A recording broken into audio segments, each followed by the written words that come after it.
Late Sunday night, Cleveland Cavaliers coach Mike Brown was fired after another disappointing early exit from the playoffs.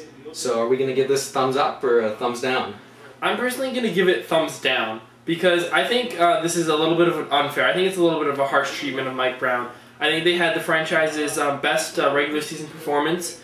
They've had the best record in the NBA the last 2 seasons.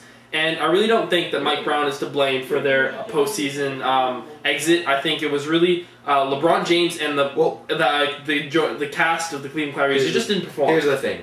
I'm going to give it a thumbs up because I don't think Mike Brown is the guy to take them there. Another disappointing early playoff exit, as I said. But also the fact that you saw at the end of game 5 or it was game 6. They're down by 9 with like a minute 6 left. They just gave up. Mike Brown's telling them to foul, and they don't foul. Does that?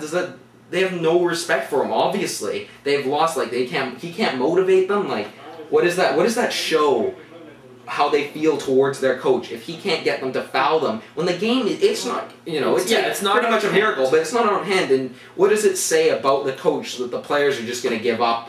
But oftentimes players, when they really truly believe that it is out of hand, no matter what they say, like they're not gonna do that if they really believe it's over. I think if there is a divide in the dressing room, if they have lost respect for Mike Brown, and if it seems like everything's repetitive and they aren't really listening to him, then I think it's the best move. I still give it a thumbs down for the simple reason that I think the NBA especially is like a huge hypocrisy. Like one year he can be the coach of the year. What was that? 2 years ago or last year? Yeah. That he was the coach of the year. It's like Sam Mitchell, I guess. Yeah. With the Raptors, That's exactly what I was going to say next. Sam Mitchell is the coach of the year, and then next year's season gets fired. I mean, I don't know how these coaches go from being absolutely the top to then being absolutely given up on by their teams. I don't agree with that. If he's a coach of the year, then clearly he's got some skills. I don't know why you would give up on him. I think the problem is management making bad signings. Shaquille O'Neal, once again, not a good fit for the team. Yeah, I think this team was more playoff ready than in years past, but they just underperformed, and I really disagree with the Cavaliers. Basically, they just go to LeBron James, and if any games get tight, and they just put everything on his shoulders. I think they need to play much more as a team. Look at the Celtics. They play as a team. And what are they doing? They're up 3-0. That's the way to play playoff basketball. Games on the line, LA Lakers. Who they give the ball to? Kobe Bryant. LeBron James is not the same closer as Kobe Bryant. Let us make this clear. So I guess he's not the best player in the world. Yeah, I don't agree that he is. I think in a 48-game NBA game, maybe he would be the best player. But in the last 2 minutes of the game, Kobe Bryant is the best closer, and I don't agree with the Cavaliers in doing that. But maybe Mike Brown's to blame for that. Okay. Who knows? Right now we're going to do our first so long to the Orlando Magic, who on Saturday lost 94-71 to the Boston Celtics to go down 3-0. Pretty much think that the Magic are just about done. Yeah. I don't think any team in NBA history has come back from a 3-0 deficit. Nope. And so, pretty much, bye-bye Orlando Magic. Sad to say. I don't know. I guess I kind of like them. I like Dwight Howard. I just like the fact that their team is like built around shooting, but they're not going to win. And yeah, they have. I guess they're just not good enough, and that's plain and simple, not good enough. I disagree. I think they are good enough. I think they are better than the Boston Celtics. I think they have much more talent, much more depth. They're not using their depth. They've really shortened the bench. No, Dwight Howard. They live off Dwight Howard being double teamed in the post. And he's not kicking out to the shots. But when you don't double team him, you can surround the shooters, right? Yeah, they're definitely pressuring the shooters more. But I just think that their starters need to step up. Everybody's been playing poorly, right from Rashard Lewis through to the whole team, and it's just not good enough. So long to one of our favorite NBA analysts, Doug Collins, who has now been hired as the Philadelphia 76ers' new head coach. Not sure how long that's going to last, but we're going to miss Doug Collins sitting in with Marv Albert, doing a really good job analyzing. Yeah, personally, I think he's pretty much my favorite NBA color analyst. Him and Marv Albert, the dynamic duo of TNT NBA broadcasting, I think. I'm really going to miss them. I love watching their games. Again, I think the 76ers should never have fired Larry Brown in the first place. I think he should have been their coach, but I think they got a good one in Doug Collins, so, I guess all the best to them. But deep inside, I really want the 76ers to be really bad again next year. Give the Raptors a chance. Yeah, okay, that's good. Division like that rivals. No, but, okay. all the best to Doug Collins.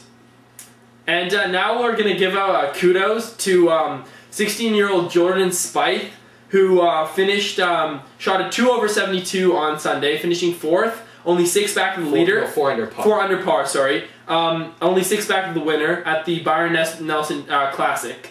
For 16 years old, I think that's pretty impressive. I'm really impressed with this kid. Like, he looks young, but he doesn't look 16, but still, very impressive for a 16-year-old. Obviously, he doesn't have all his skills polished yet, and... Well, he's 16. Yeah, and so did an unbelievable job. He was in the running even for Sunday. I guess nerves kind of got to him a little Sunday. Everyone's following him around the golf course. Shot a 2 over, but still, overall, I guess, successful weekend for him. Pretty much. I mean, think about it. It doesn't matter how old he looks. The kid is 16 years old. Yeah. He's on the national stage. But the one thing that I think is a little bit of a dampening on this performance is the fact that the Byron Nelson Classic this year was absolutely a fail. Well, usually the top person I think was ranked 32 in the world. Really, there was no big name, so it's not. We have to wait and see before really making this guy talking about this guy being the next one when he actually faces some true competition. Yeah.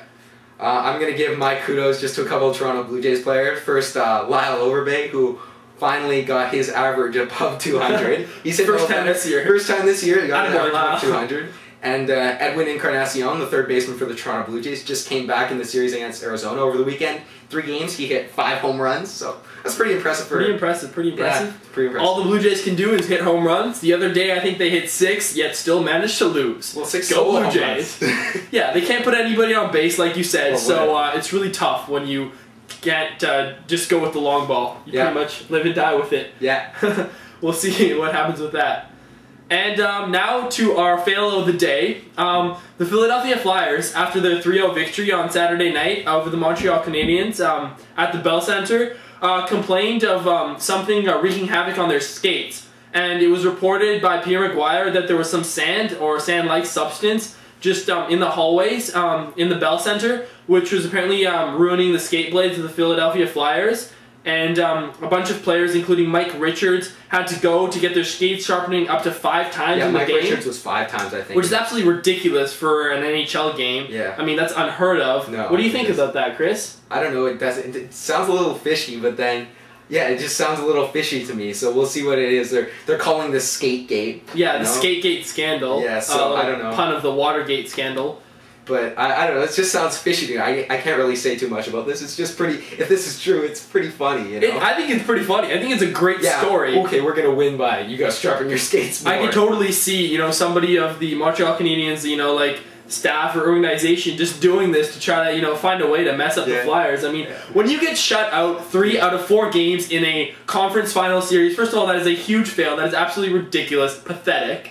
You pretty much try to find anything to get your team going. And so this is pretty low, but I can see them doing it. I can see them doing it. And moreover, the goalie for the Flyers is superstar goaltender Michael Leighton. Michael who? Their 4th string guy. I don't know. Whatever. Coming out of nowhere, 3 shoutouts in the conference finals. Thumbs up to you, Michael Leighton. Yeah. So everybody, thanks for tuning in today, and we'll see you next time on Van City Sports Talk.